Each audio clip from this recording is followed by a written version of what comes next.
(1913년) 한일합방이 되고 나서 이승만은 한국교회 핍박이라는 책을 썼습니다. 일본 제국주의 정권이 얼마나 교회를 억압하고 있는지들에 대한 내용이었고요. 그리고 이 민족이 가지고 있는 하나님의 부르심의 소망이 무엇인지, 선교하는 제사장적 사명을 정말 담대한 언어로 표현하고 있죠. 자, 그런데 한국에 복음을 전해준 미국의 교회가 이제는 핍박받을 위기에 처해 있다는 말씀을 전해드리려고 합니다. 정말 기도해야 될 얘기들이죠. 제가 얼마 전에도 말씀드린 것처럼 미국에서 동성 결혼을 성문화하는 결혼존중법, 이 결혼존중법이 이달 말 상원을 통과할 것이라는 전망이 나오고 있죠. 그런데 이제 동성 결혼을 합법화하는 거거든요. 대법원에서 뒤집지 못하도록 상원, 하원, 의회에서 한 주에서 동성 결혼을 인정하면 그 동성 결혼을 인정하지 않은 다른 주에서도 동성 결혼한 사람들을 결혼을 인정해 줘야 된다. 이게 이제 결혼존중법입니다. 사실상 동성 결혼을 하고 싶으면은 그 주마다 다르잖아요. 인정하는 주가 있고 인정하지 않는 주가 있는데, 인정하는 주에 가서 결혼하고 오면 되는 거죠. 그럼 인정하지 않는 주에서도 그 결혼을 존중해 줘야 된다. 사실상 전면적인 동성 결혼 합법화를 초래할 수밖에 없는 게 바로 결혼존중법입니다. 자, 여기에 대해서 미국의 최대 보수 성향 기독교 단체로 알려져 있는 가족연구위원회, FRC라고 하는데요. FRC의 토니 퍼킨스 회장이 인터뷰한 내용입니다. 이 토니 퍼킨스 회장은 미국에서 매우 유명한 인물인데요. 좌파 쪽에서는 근본주의 기독교인이라고 비판을 하지만 사실은 복음적 가치를 지키겠다는 사람이죠.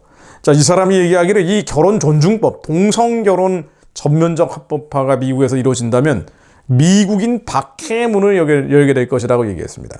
교회 박해뿐 아니라 미국인 박해의 문을 열게 될 것이다. 크리스천 포스트라는 기독교 매체에 게재한 칼럼인데요. 제가 짤막짤막하게 인용을 해보겠습니다. 이 결혼존중법이라는 건 종교의 자유를 체계적으로 억압해서 궁극적으로는 잃어버리게 만드는 것이다. 종교의 자유, 신앙의 자유, 이 기초에서 미국이 만들어졌는데 그 미국의 근간을 흔든다는 거예요. 그러면서 차별금지법 이후에, 차별금지법이 영국에서 만들어지고 나서 버나드 랜들 목사라고, 저도 예전에 인용한 적이 있는 목사인데요. 영국의 교회가 치명타를 입었잖아요. 그러니까 교회가 아닌 상황이 돼버린 거 아닙니까? 자, 그러면서 영국의 버나드 랜달 목사라는 사람이 영국 성공회 신조를 재진술했다는 이유로, 신앙의 자유, 종교의 자유를 지켜야 된다. 성공의 신조 가운데 하나죠. 가장 기본적인 건데 이거를 진술했다는 이유로 영국 성공회 학교의 교목에서 정직 처분을 받았고 심각한 위법 행위로 해고됐으며 아동 보호 서비스에 신고까지 들어갔다는 거예요. 그러니까 한마디로 이 버나드 랜달 목사는 결혼과 성적 지향에 대해서 언급했다는 겁니다. 그러니까 동성애에 대해서 성경에서는 허용하지 않는 것으로 얘기하고 있다. 이렇게 짤막한 언급을 한 걸 가지고 어마어마한 박해가 들어온 거예요.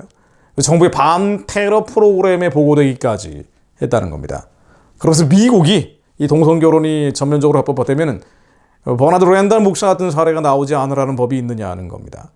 그러면서 퍼킨스 대표는 이미 그때가 왔다. 그 박해 때가 왔다는 거예요. 교회 박해 시대가 왔다는 겁니다. 그의 이야기, 버나드 랜달의 이야기가 먼 곳의 이야기처럼 들리지 않는다. 미국 상원이 결혼존중법을 통과시킨다면 랜달 목사의 악몽은 모든 기독교인의 악몽이 될 것이다. 미국에서 이런 일이 벌어질 거라는 겁니다. 또 버나드 랜달 목사는 올해 7월 종교 자유를 수호하기 위한 한 집회에서 나는 직업에 따른 내 일을 하고 있었고 모든 사람은 사상, 양심, 종교의 자유에 대한 권리를 가진다. 이 신앙의 자유, 종교의 자유에 대해서 얘기를 했는데 영국 인권선언에 분명히 나와 있는데도 불구하고 기독교 학교에서 자신의 신앙의 자유에 대한 선언, 종교의 자유에 대한 선언은 수용되지 않았다는 겁니다.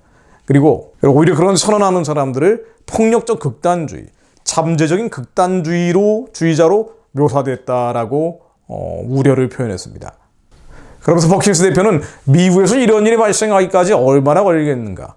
바이든 재임 중인가? 아니면 바이든 해리스의 두 번째 임기 중이 될까? 미국 민주당 의원들의 뜻대로 된다면 지금 바로 일어날 일이다. 바로 지금 일어날 일이라고 지적을 했습니다. 그러면서 퍼킨스 대표는 미 상원의 이 결혼존중법안이라는 것이 동성결혼의 현상 유지, 현재의 상황을 유지하는 확인일 뿐이다 라면서 표결을 붙였지만 별거 아니다라고 표결을 붙였다는 거예요. 그러나 실제로는 기존의 판결, 미 연방 대법원의 판결보다 훨씬 더 급진적이다. 부모나 자선단체, 입양기관, 교사, 기독교 학교, 상담사, 성경을 믿는 교수들을 사실상 단속하는 내용들이다 라고 지적을 합니다. 또 이 법안에 따라서 이 법안이 만들어지면 이 동성결혼을 전면적으로 정당화하는 합법화하는 법안들이 만들어지면 전통적인 결혼, 남자와 여자가 결합하는 전통적인 결혼 말입니다. 이 전통적인 결혼에 대한 신념을 가진 사람들, 그리스도인들이 있죠. 성경을 지켜야 된다는 그리스도인들. 그들은 정부의 조사, 기소, 심지어 민사소송의 주요 대상이 된다고 설명을 합니다. 저도 사실은 이 법안을 자세히 들여다보지 않았기 때문에 어떤 내용인지는 구체적으로는 모릅니다만은 이 전문가의 얘기니까 매우 신뢰할 수밖에 없는 평가입니다. 한마디로 동성애에 대해서 비판적인 얘기를 하게 되면은 정부의 조사, 기소, 민사소송에 걸릴 수밖에 없게 돼 있는 법이라는 거예요. 무시무시한 법이죠. 요 HR 8404라는 법 말입니다. 자, 이 HR 8404 동성 결혼을 전면적으로 정당화하고 합법화하는 이 법이 좌익들의 손에 들어가서 신앙인들과 인류의 역사가 정의하는 결혼, 그러니까 남자와 여자가 결합하는 전통적인 결혼을 믿는 모든 이들에 대한 공격, 소외, 억압을 강화하는 다이너마이트가 될 것이다 라고 지적을 합니다. 또 핀란드 국회의원 페이비 레서넨의 사례를 예를 드는데요. 여러 가지 사례들을 정리를 잘 해놨더라고요, 칼럼이. 이 핀란드 국회의원 페이비 레서넨, 이 사람도 예전에 제가 잠깐 인용한 적이 있습니다. 핀란드 국회의원인데 이 사람이 자기 신앙에 의해서 동성 결혼에 대해서 비판적인 SNS에 글을 올렸었죠. 자, 그래서 모든 이들에게는 종교와 양심의 자유가 있고 헌법에 명시되어 있는 것처럼 성에 관한 성경 구절을 트위터에 올릴 수 있는 건데 그걸 올렸다는 이유로 수감될 위협에 처했던 사람입니다. 이 정도 위치에 있는 그 국회의원인데 말이죠. 미국과 마찬가지로 핀란드는 표현의 자유, 종교의 자유, 집회의 자유, 법에 따른 평등, 재산권과 같은 기본 인권을 시민에게 약속하는 유럽의 자유민주주의 국가인데 이런 일이 벌어졌다라고 하면서 퍼킨스 대표는 우려를 표명합니다. 자, 그러면서 미국의 국회의원들이 비슷한 이유로 기소될 때까지 얼마의 시간이 걸리겠는가? 퍼킨스 대표가 얘기하기로는 나의 수년간 국제 수호 활동에는 가르침, 신앙생활, 예배 및 준수를 통한 자신의 종교 신념을 표명할 수 있는 그런 자유로 확인하는 유엔의 세계 인권선언에 대한 강력한 지지도 포함되어 있는데 그 인권선언이 만장일치로 통과됐고 현재 192개국의 종교의 자유 행사를 기본권으로 인정하고 있음에도 불구하고 종교의 자유를 박해하는 정치적인 현실이 벌어지고 있다는 겁니다. 많은 정부가 이 기본적인 자유에 대해서 말만 하고 있고 실제로는 신앙의 자유, 종교의 자유, 사실은 기독교에 대한 탄압이 더 노골화되고 있다고 지적을 하고 있죠. 또 버킨스 대표는 터키에서 기독교를 박해하는 사례를 언급을 하면서 우리 단체와 전 세계에서 겪은 나의 경험에 따르면 종교의 자유에 대한 가장 큰 위협은 종교의 자유를 근절하거나 억압하는 군대가 아니라 바로 이와 같은 기독교에 대한 탄압행위. 사실은 가장 큰 위협이 미국 상원에서 고려 중인 소위 결혼 존중법과 같은 정책이다. 바로 친동성의 정책, 친동성의 입법이다라고 지적을 합니다. 바로 이런 것들이 종교 자유권의 행사를 축소시키고 있다. 그리고 이것은 기본적 자유를 폭력적으로 전복시키는 게 아니라 종교의 자유를 체계적으로 아주 조직적으로 억압해서 궁극적으로는 박탈하는 쪽으로 가고 있다는 겁니다. 그러니까 군대를 동원해서 폭력적으로 교회를 짓밟는 것은 아닌 것 같은데 아주 교묘한 형태로 교회를 사실상 해체하고 있다는 겁니다. 자, 이게 왜 이 지경이 됐는지 제가 지난번에도 잠깐 말씀드렸습니다만 사실은 1차적으로는 미국 교회의 책임이죠. 미국 교회가 사명을 잊어버렸기 때문입니다. 빛과 소금으로서의 사명. 전 세계적으로 복음을 전해야 돼 그 미국의 어마어마한 풍요를, 물질적 풍요를 하나님의 선하신 뜻을 위해 사용했어야 되는데도 불구하고 미국 교회가 사람들을 부풀리고 교회를 키웠을지는 모르지만 정작 하나님의 부르심의 사명, 부족과 결핍을 채워달라고 기도했을지는 모르지만 정작 하나님의 선하고 기쁘고 온전하신 뜻을 이루어달라고 기도하지는 않았기 때문입니다. 하나님의 부르심과 택하심을 분명히 한다는 게 이만큼 중요한 겁니다. 우리의 욕심을 채우기 위해 우리는 신앙생활하는 게 아니고요. 하나님의 뜻을 이루기 위해서 신앙생활하는 것인데 선과 후가 바뀌어버렸기 때문이죠. 미국 교회가 사명을 잊어버렸기 때문입니다. 사실은 한국의 보교회들도 사명을 몰각해버린 건 마찬가지예요. 왜 한국에서 태어나서 미국에 그 많은 교회들을 개척하게 했는지 미국 사회의 빛과 소금의 역할을 감당하라는 거죠. 어둠과 흑암이 번져가는 미국 사회에 교회를 지켜내라는 겁니다. 동성애, 낙태, 온갖 반기독교 입법과 정책으로부터 교회를 수호해내서 결국에는 우리의 민족적인 DNA라고 볼 수 있는 한반도에 하나님의 뜻을 이루는 겁니다. 한국의 교회를 지켜내는 것뿐 아니라 북한의 교회를 회복시키는 겁니다. 그래서 위에 교회를 억압하고 탄압하고 폭압하고 있는 기비성 우상숭배 체제가 평화적으로 무너질 수 있도록 부르짖어 기도해야 되는 사명이 있죠. 이게 미국 교회의 사명일 뿐 아니라 한국 교포 교회의 사명입니다. 그런데 정작 하나님이 기이한 사적을 전하지 않았고 하나님께서 우리에게 무엇을 원하시는지 선하고 기쁘고 온전하신 뜻을 다음 세대에게 또 그 다음 세대에게 전하는 데 실패했습니다. 교육을 하지 않았죠. 그러다 보니 나라와 민족, 미국에 있어도요, 오랜 기간 있다 보면 고향 생각이 난단 말이죠. 그래서 고향 생각 날 때는 뭐 하고 있는가 하고 보면은 미국 교포교회들이 북한 우상체제가 무너지라고 부르짖어 기도해도 모자랄 판에 미국에서 벌어지고 있는 이 동성애 쓰나미, 낙태 혁명 앞에서 성경적 가치를 지켜내기 위해서 더 많은 사람들을 깨워도 모자랄 판에 미국 정치권에 영향력을 행사해도 모자랄 판에 고작 뭐 하고 있는가 하고 보면은요, 그 많은 미주 교포교회들, 큰 교회들은 대북 지원합니다. 인도적 지원이라는 이름의 체제 지원, 정권 지원을 하고 있습니다. 사명을 잊어버린 거죠. 우리가 왜 하나님께서 이 시대, 이 역사 속에서, 이 장소에서 살게 하시는지, 하나님이 우리를 부르신 이유가 무엇인지 깨닫지 못하고 있는 겁니다. 하나님의 부르심의 소망이 무엇인지 깨닫는 교회들이 일어나야 합니다.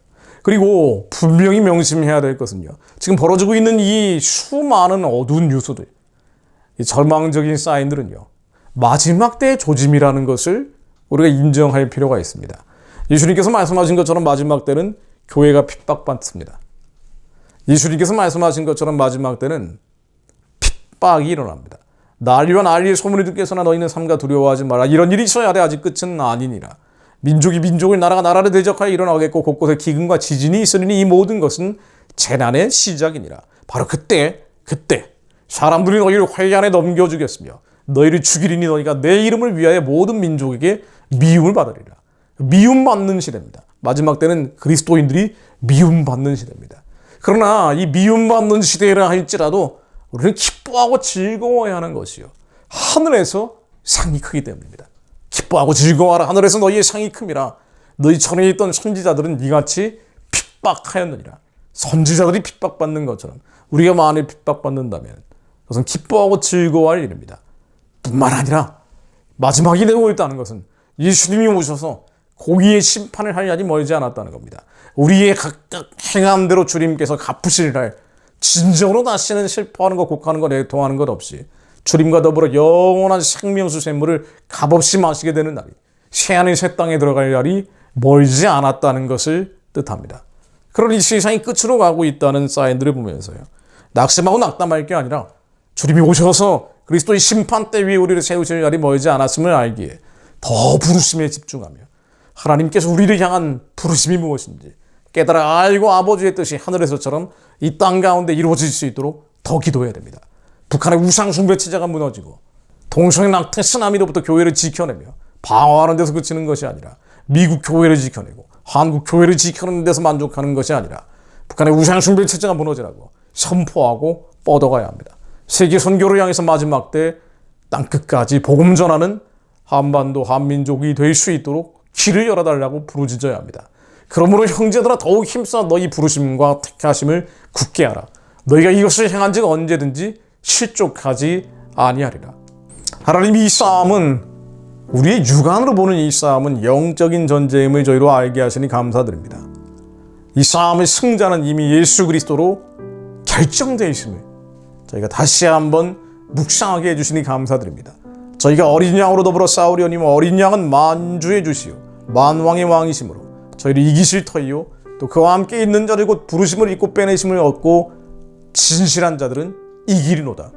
예수 그리스도만 따라가는 자들은 결국 이기게 될 것을 저희들이 믿습니다.